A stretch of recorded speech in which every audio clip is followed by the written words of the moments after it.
desde la Iglesia Pueblo de Dios en Carlos Espegasi, sin inventar nada nuevo, siendo directos, siendo lo mejor que podemos ser, porque lo más simple es escuchar, luego sentimos.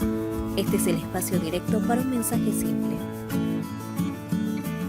Porque ya no hay diferencia de nacionalidad, ni de clase social, ni de sexo, porque todos somos uno en Cristo Jesús.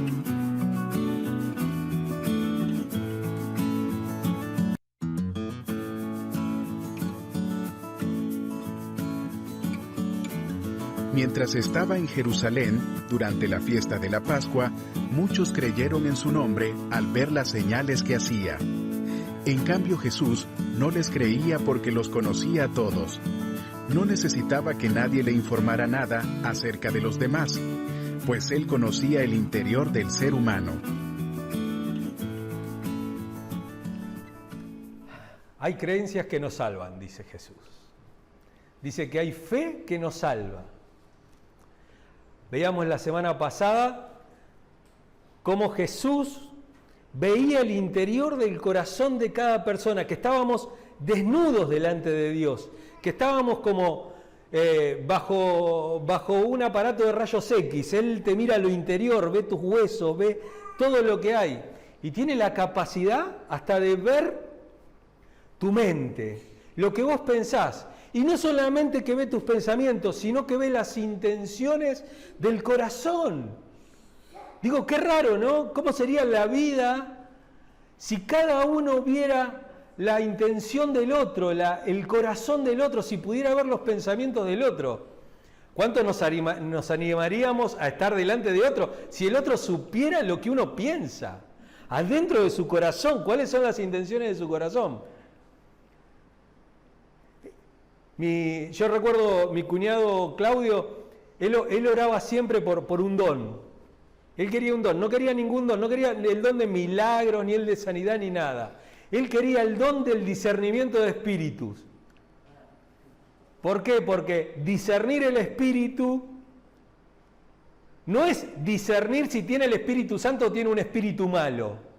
No es discernir eso. Lo que es el discernimiento de espíritu es discernir las intenciones del corazón. Saber si una persona viene y te está embrollando, si te está engatusando, o si realmente es una persona... Porque tenemos un problema. Y es que en una sociedad que cada vez se centra en el individualismo, en cada uno, sálvese quien pueda, hay un problema que está surgiendo en cada persona, y es que cada vez hay más psicópatas. Y un psicópata no es solamente un asesino, no es una... No se confundan con que un psicópata es algo súper enfermo y súper que se ve que es un loquito. Y encima la psicopatía no tiene cura. Porque después las demás enfermedades con alguna pastilla o algo se manejan. Pero la psicopatía no. Y yo creo que porque la psicopatía es un problema espiritual. Es no tener en cuenta al otro. Es no estar consciente de la otra persona. Es no estar consciente. Es ver solamente lo que me pasa a mí. Es verme a mí nada más y tratar de estar bien yo. Y no me importa, mientras que yo esté bien, no me importa cómo estén los demás. Eso es ser un psicópata. Por eso el psicópata puede mentir y puede pasar un polígrafo, un detector de mentiras. Puede pasar cualquier cosa porque el tipo no tiene realmente conciencia. Él tiene la conciencia, lo que llama la Biblia la conciencia cauterizada. La tiene... Ya no es simplemente muerta, la tiene cauterizada, no hay forma de revivirla, está dura como una piedra.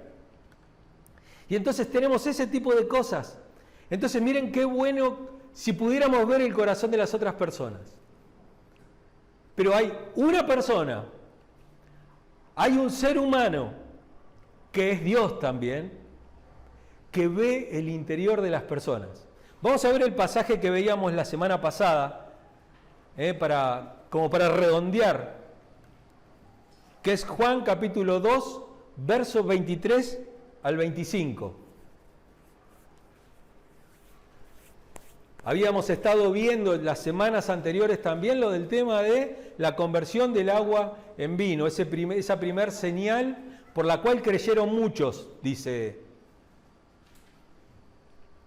el apóstol Juan ahí, que por primera vez fue la primera señal que hizo Jesús y sus discípulos empezaron a creer en él. Veamos lo que dice Juan capítulo 2, 23 al 25.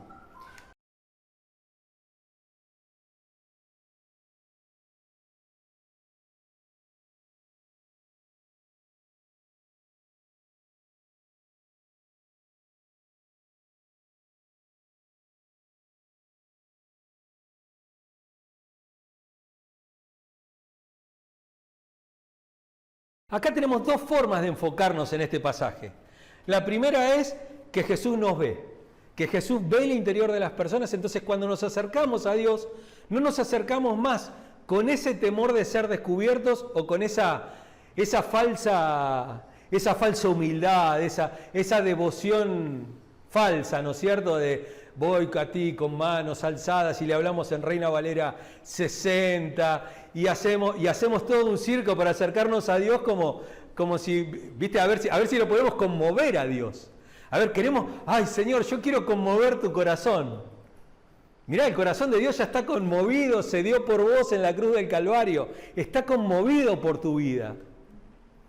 Entonces cuando nos acercamos a Él, no hay nada que le podamos ocultar, entonces podemos acercarnos confiadamente, porque se nos dice eso, mirá, no trates de ocultarte detrás de una falsa religión. Ocupate de vos mismo, ocupate de vos, ocupate de vivir en libertad, ocupate de agradar, preocupate y utiliza esta salvación que yo te regalo para hacer obras de justicia, de modo que todos los que vean lo que vos hacés, glorifiquen a Dios.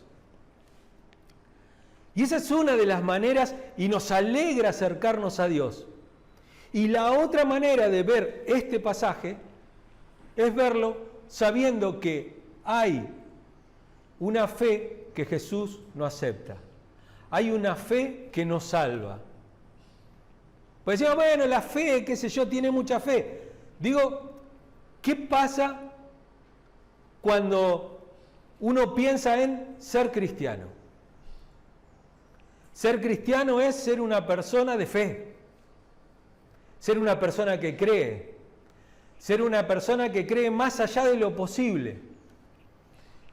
Es una persona que no solamente se goza, sino que se regocija, está por sobre eso todavía. Y pensamos en esas cosas. Y pensamos en personas que no se dan por vencido, que dicen, uy, tiene una enfermedad terminal, pero vamos a orar para que esta persona se sane. Y a veces se sana. Y glorificamos a Dios.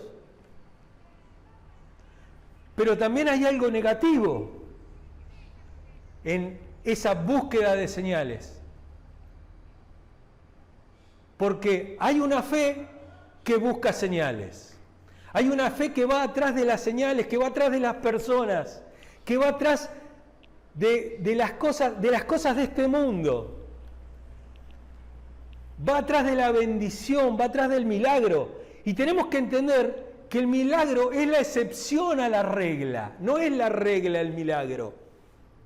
Es la excepción a la regla.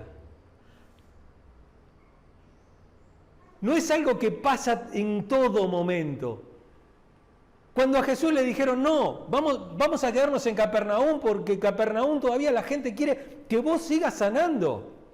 La gente quiere que vos sigas haciendo milagros, la gente te acepta. No sabés la cantidad de ofrenda que podemos llegar a conseguir acá en Capernaum. Porque la gente te cree. Y Jesús le agarra y le dice a sus discípulos, no, porque yo no vine para esto. ¿Cómo que Jesús no vino para hacer milagro? Uno pensaría, ¿no? ¿Cómo que Jesús no vino para hacer milagro? No, he venido para predicar el Evangelio. Yo lo que tengo que hacer es predicar este mensaje. Porque fíjense, lo vimos en las prédicas anteriores, ¿no? Ese, todavía no ha llegado mi hora, todavía no ha llegado mi hora, todavía no ha llegado mi hora. Y Jesús estaba resucitando muertos, cambiando el agua en vino, estaba haciendo 1000 cosas. Y decía, todavía no ha llegado mi hora. Y sin embargo, cuando está en Getsemaní, cuando está ahí, que está a punto de ser traicionado por Judas, ya había sido traicionado, ya estaban viniendo como en camino para venir a agarrarlo. Él dice, ¿cómo le voy a pedir al Padre que pase de mí esta copa si para esta hora he venido? Fíjense, el propósito en la vida de Jesús. El propósito, y es Dios. Y sin embargo, Él fue fiel a su propósito. ¿Cuál era su propósito? Venir a salvar a una humanidad perdida, venir a rescatar a su pueblo, venir a ver el pueblo de Israel para que ya no sea Israel, sino para que sea todo el planeta. Hay una palabra que utilizan muchos los judíos de ahora, ¿no? Que dice, bueno, aquella se casó con un goy. Un goy es una persona que no es judía, ¿no es cierto? Los goy son los no judíos, ellos nos dicen goy a nosotros. Pero en el hebreo bíblico es mucho más profundo goy, porque goy es pueblo y es nación. Son pueblos, naciones, dialectos, costumbres, es todo lo que... Pero siempre se utilizó en medio despectivamente, bueno, ¿no es cierto? Como, aquel es paraguayo, aquel es de extranjero, aquel es boliviano, aquel es chileno, aquel es colombiano, aquel es venezolano, el yanqui, ¿no es cierto?, el europeo, el tano, el gallego, ¿no es cierto? Antes éramos xenofóbicos, pero con la gente de Europa, ¿no es cierto?, cuando bajaban de los barcos acá. Bueno, ahora con la gente que hace migración corta, de acá de los países de al lado, ¿no? Y dice Juan capítulo 1, verso 12, a todos los que le recibieron les dio derecho de llegar a ser hijos de Dios, es decir, a los que creen en su nombre. Y acá, en el versículo 23 del capítulo 2, dice, muchos creyeron en su nombre al ver las señales que hacía. Pero Jesús, por su parte, no se confiaba de ellos porque conocía a todos. No todo lo que reluce es oro, dice un refrán popular, ¿no es cierto? Y no todo lo que es fe es salvadora, no todo lo que parece fe es verdaderamente fe. Juan es uno de los pocos libros que nos dicen por qué se escribió. Y contrariamente a lo que pensamos, lo podría haber puesto al principio, como por ejemplo el Evangelio de Lucas, que dice, oh Teófilo, te he escrito todas estas cosas para que sepas bien las cosas que pasaron desde el principio.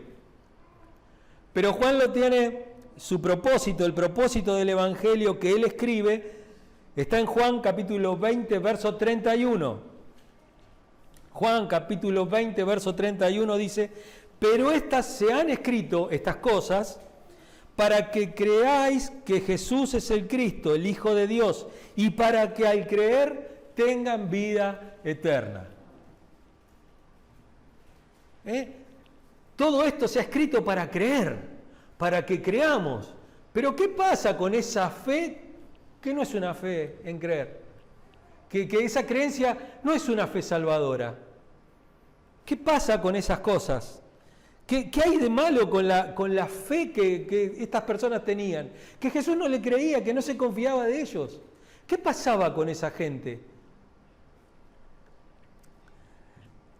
La primera pista que se nos da a esas señales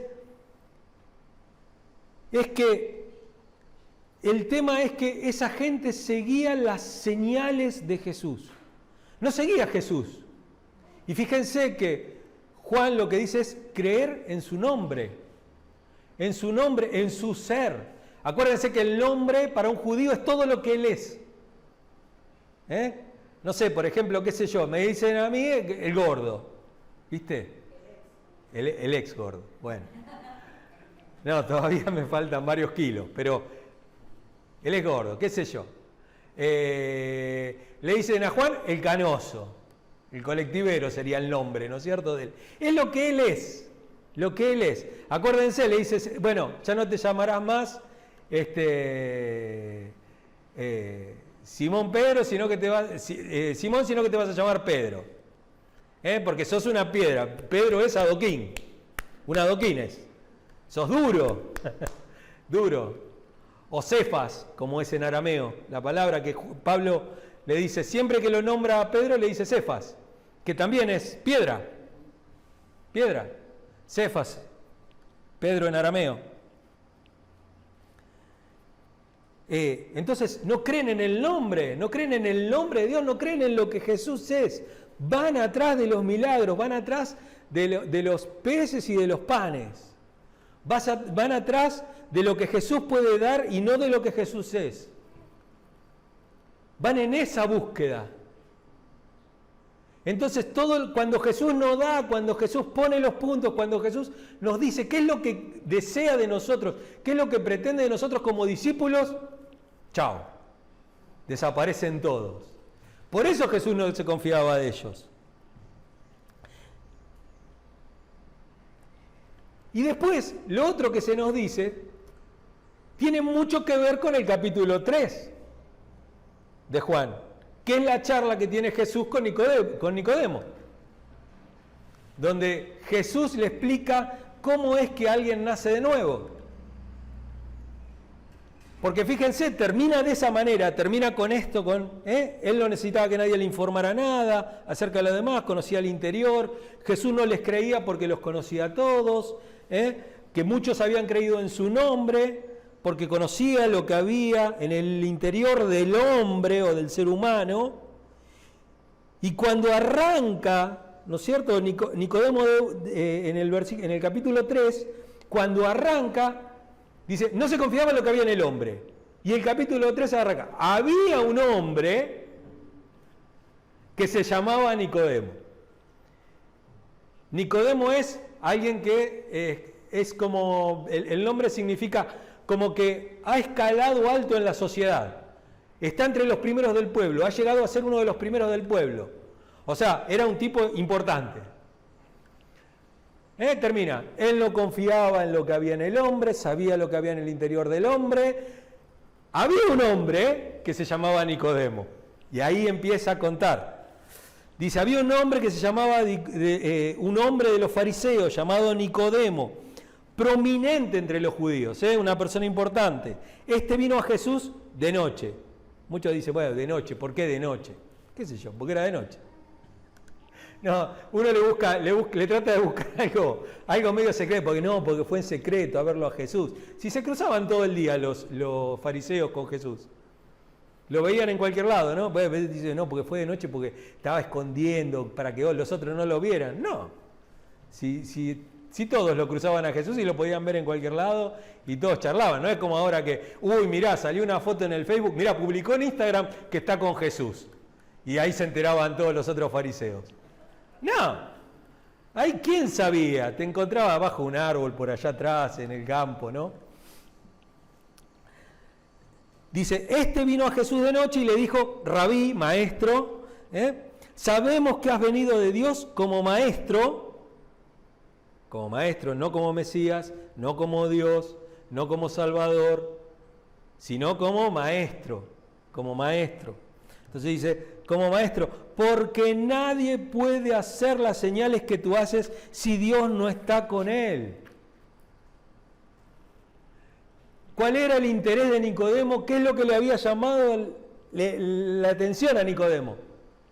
Las señales, lo que Jesús hacía.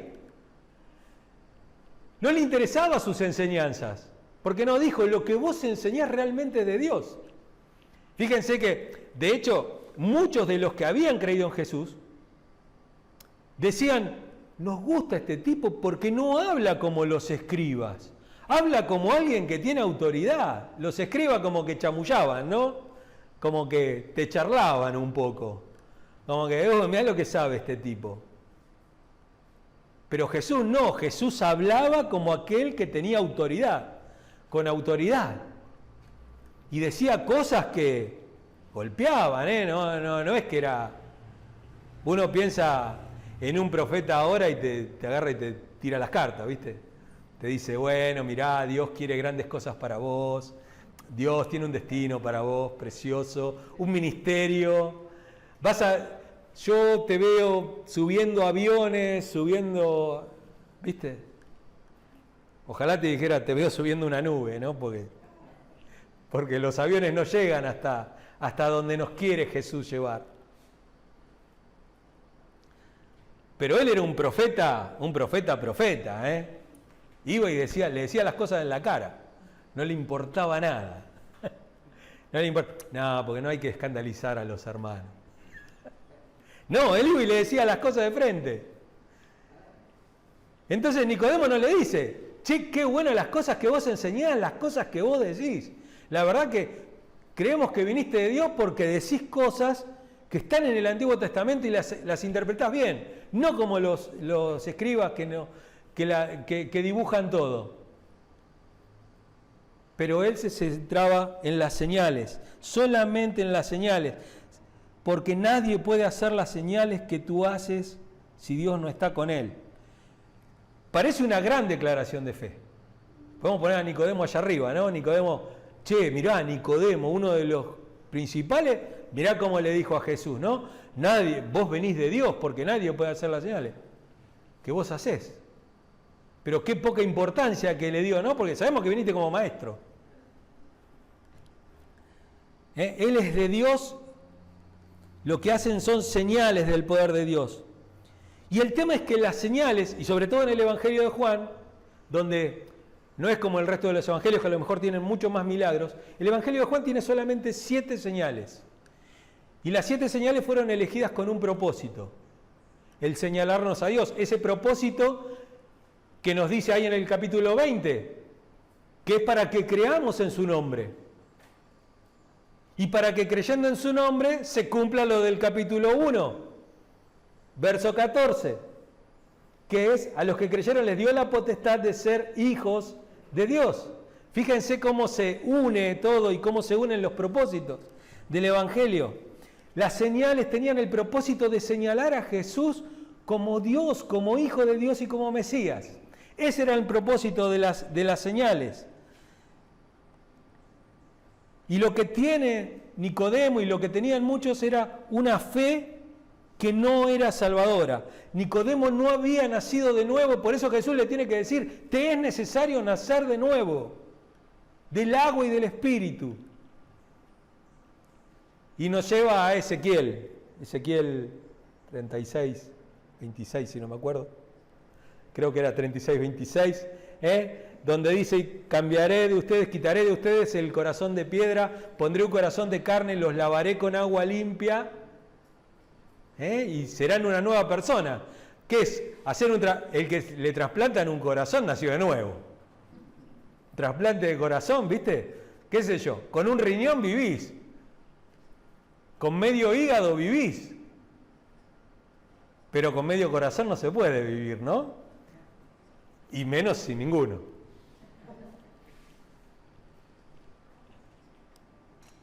Sin cerebro también se podría vivir, ¿no? Porque los que tienen muerte cerebral siguen viviendo. Hay algunos que siguen caminando sin cerebro también. Pero bueno.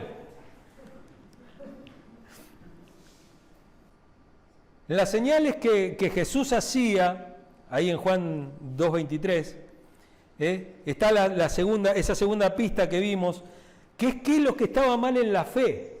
¿Qué estaba mal en la fe de esas personas, en lo que habían creído? ¿Qué estaba mal con esa fe? Dice, cuando estaba en Jerusalén durante la fiesta de la Pascua, muchos creyeron, y ahí ese creyeron, ¿qué pasa? Que no servía esa fe, ¿no es cierto? Ellos creían cuando veían las señales. Las señales tenían el propósito de mostrarle a Jesús, pero ellos no lo veían a Él. Ellos veían las señales, ¿no es cierto? Es como los fuegos artificiales, ¿no? Uno no ve toda la ingeniería que hay abajo para un fuego artificial. Uno ve nada más, se queda ahí mirando las grandes cosas. Uno dice, uy, mirá, que una vacuna es un pinchazo, ¿no? Mirá vos qué simple que es la cosa. Pero el trabajo que hay atrás y todo lo que hay atrás de eso, ¿no es cierto? Detrás de la señal lo que hay, detrás de la señal, de lo que hace Jesús, lo que hay. Y no solamente le pasa a Nicodemo esto le pasa a los hermanos de Jesús, a la familia de Jesús. En el 7, en capítulo 7, versos 3 al 5, dice: por eso sus hermanos le dijeron, sal de aquí y vete a Judea para que también tus discípulos vean las obras que tú haces. Lo querían convencer para llevarlo de campaña, ¿no? Estamos de campaña viendo la gloria de Dios, ¿no? Estaba ahí, oh, dale, vamos para allá, que sabés la ofrenda que levantamos. Bárbaro, dale, vení para nosotros. Porque aparte nosotros somos unos pobres obreros. La familia de Jesús no era una familia rica. La familia de Jesús era un changarín. Porque Nazaret es un pueblo de changarines. Iba un día un jornalero. Por eso habla tanto Jesús de jornalero, ¿no?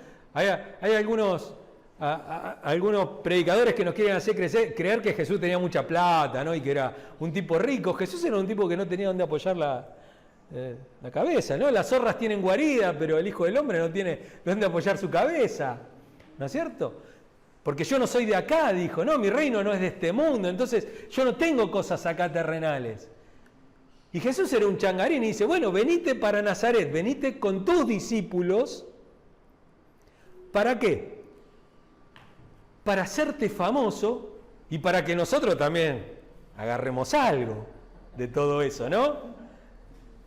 De hecho, fíjense, ellos quieren llevárselo con ellos.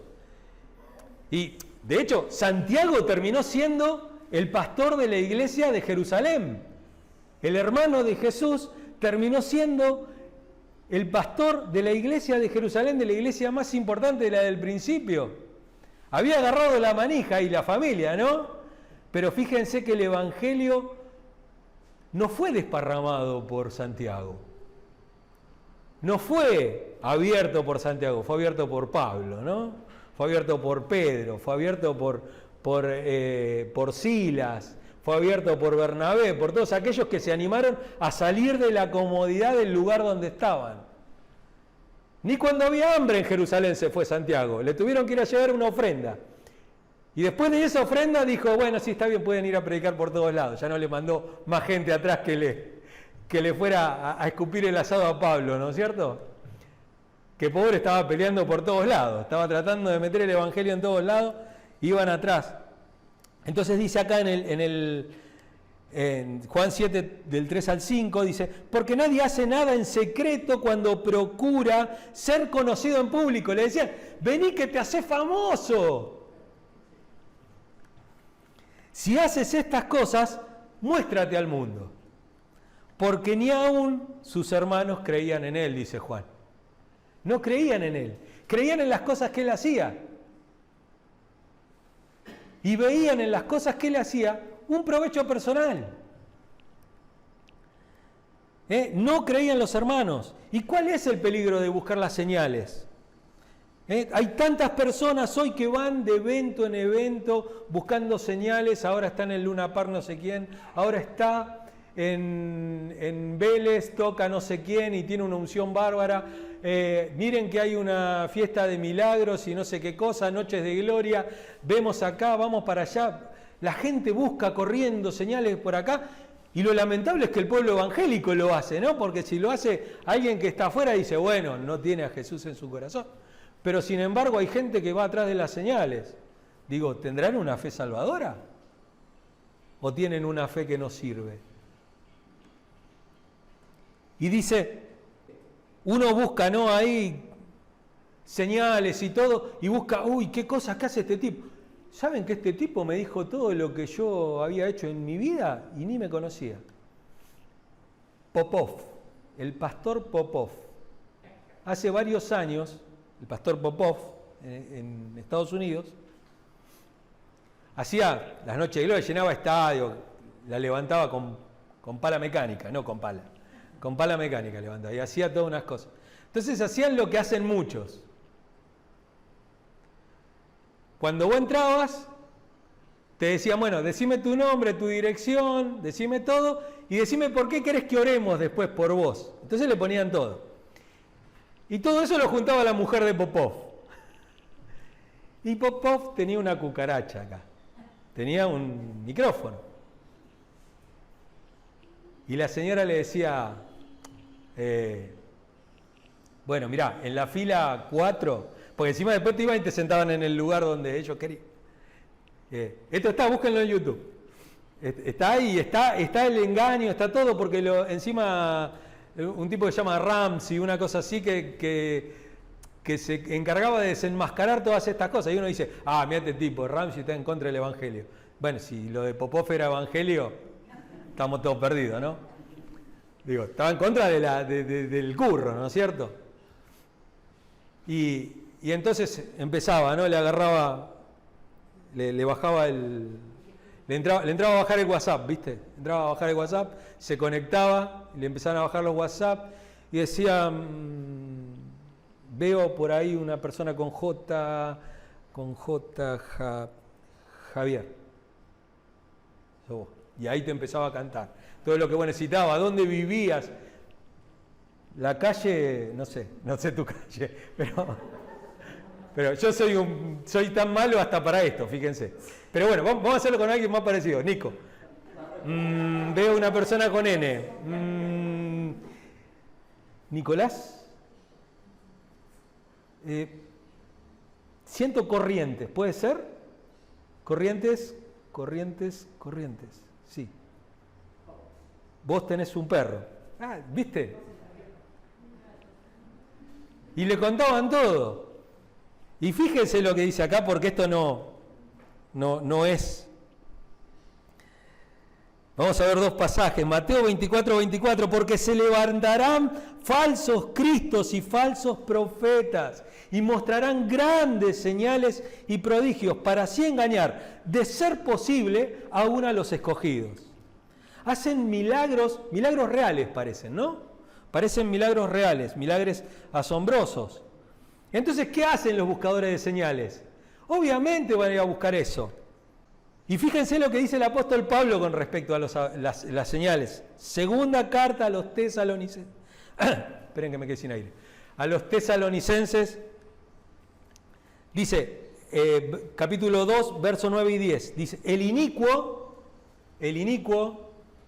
que es el anticristo, ¿no es cierto? El inicuo, cuya venida es conforme a la actividad de Satanás, o sea, enviado por Satanás, con todo poder y señales y prodigios mentirosos, falsos, ¿no? La Biblia de las Américas dice señales y prodigios mentirosos, con todo engaño de iniquidad para los que se pierden, porque no recibieron el amor de la verdad para ser salvos. Ese es el tema. Jesús conoce el interior de nuestro corazón, sabe cómo creemos y si vamos por Él o si vamos por las señales que Él hace. Si estamos contentos con la salvación, si estamos felices con la salvación, si con la salvación estamos dispuestos a trabajar para Él, a dedicar nuestra vida, a entregarle nuestra vida, a ser verdaderamente discípulos de Él, si estamos dispuestos realmente a eso, o si simplemente queremos las señales, estamos encaprichados con que Dios haga algo en mi vida mucho más de lo que hizo. Y el tema es que necesitamos una fe salvadora, una fe humilde, una fe que no vaya por las añadiduras, sino por la gracia, sino por la salvación, sino por Jesús mismo, por Él, porque Jesús es tan atractivo, debe ser tan atractivo para nosotros, ¿no? Debe ser tan irresistible para nosotros. Debemos estar tan impactados con el amor de Cristo, con la obra en la cruz. Si la obra de la cruz de Cristo no te conmueve nada. Tenés un corazón de piedra, tenés la mente cauterizada. El plan de Jesús es que Él sabía lo que había en el corazón del hombre y aún así nos amó. Si lo podemos ver a Él y podemos ver la obra de la cruz como la mayor gloria, el mayor resplandor en nuestra vida, eso que nos ilumina todo, eso que nos llena todo, eso que nos llena de esperanza, aún con la muerte por delante, y creemos en Él, tenemos la seguridad de que se cumpla en nuestra vida lo que dijo Juan el Bautista. Este es el Cordero de Dios que quita el pecado del mundo. Él quitará nuestros pecados, nos limpiará y vamos a tener vida eterna porque Él es un glorioso Salvador. Él es nuestro Salvador. No busquemos las señales, busquemos a Jesús. Busquémoslo a Él, sirvámoslo a Él con todo corazón, con alegría, con regocijo, a pesar de los problemas, a pesar de las cosas que puedan pasar, a pesar de... Pero Señor, vos me dijiste que me ibas a dar, todo me iba a ser añadido. Lo que necesites iba a ser añadido, no lo que vos querías, lo que necesites. Las añadiduras de Dios no son las añadiduras que pensamos nosotros. Bueno, pero vos me dijiste que si creía la 4x4 venía con eso. No. Conformate con el 90 y pico. Dale. Cambiale los rulemanes, que sigue, que tira un poco más. Ya vendrá otra cosa mejor después, si es necesario. Dale con eso que tenés. Pero Jesús, vos me dijiste que me ibas a dar el puesto de gerente. ¿Y se lo diste al otro? Yo no le di nada, fue el jefe. Yo te di vida eterna, te hice discípulo mío. ¿A cuántos predicaste esta semana? ¿A cuántos por medio de tus actitudes le mostraste la gloria de Dios? ¿A cuántos impactás con tu vida? No estoy diciendo, no, porque no lo vas a impactar con la 4x4. Uy, mira, este se compró la 4x4, vamos todos. No, impactás con tu vida. El otro día alguien me decía, cuando estoy tentado a hablar, callo. ¿No es cierto? Y cuando estoy tentado a callar, hablo. Increíble, ¿no es cierto? Bueno, ahí tenés una marca de Jesús. Estoy tentado a hablar, estoy tentado a vomitar cualquier cosa, estoy recaliente. Callo. Estoy tentado a callar, estoy tentado a ver algo que está mal y a callarme la boca. Hablo. ¿Vieron que el pastor solo no da cosas, no solamente enseña el pastor? Al pastor también le enseñan los hermanos. Cuando me cuentan algo, me enseñan también. Y digo, wow, qué bueno, che. Esta persona, ¿no? ¿Cómo? No la tenía esa, no estaba en los libros que leí. Vamos a orar. Señor, gracias por este día de vida. Señor, gracias por todo lo que nos das, por tus ricas bendiciones, Señor, por la vida eterna, por tu muerte en cruz, Señor. Y, Señor, queremos celebrar con alegría, con regocijo, Señor, este tiempo, Señor, de tomar la Santa Cena, de poder compartir esta comunión después de un año, Señor, de no vernos las caras, de no vernos personalmente, de no sentirnos, de no sentir esta presencia agradable, que es la presencia del cuerpo de Cristo, de ese cuerpo que no vemos, pero que es el cuerpo de Cristo, Señor. Que veamos tu gloria, que te veamos a vos en la cara de cada hermano, Señor. No podemos abrazarnos, pero el amor llega igual, Señor, porque el amor rompe las leyes de la física, rompe las leyes de geográficas, Señor. No es un lugar geográfico, sino que no es un lugar espiritual, Señor. Y tenemos mucho amor para dar. Te damos gracias, Señor, en el nombre de Jesús. Amén y amén.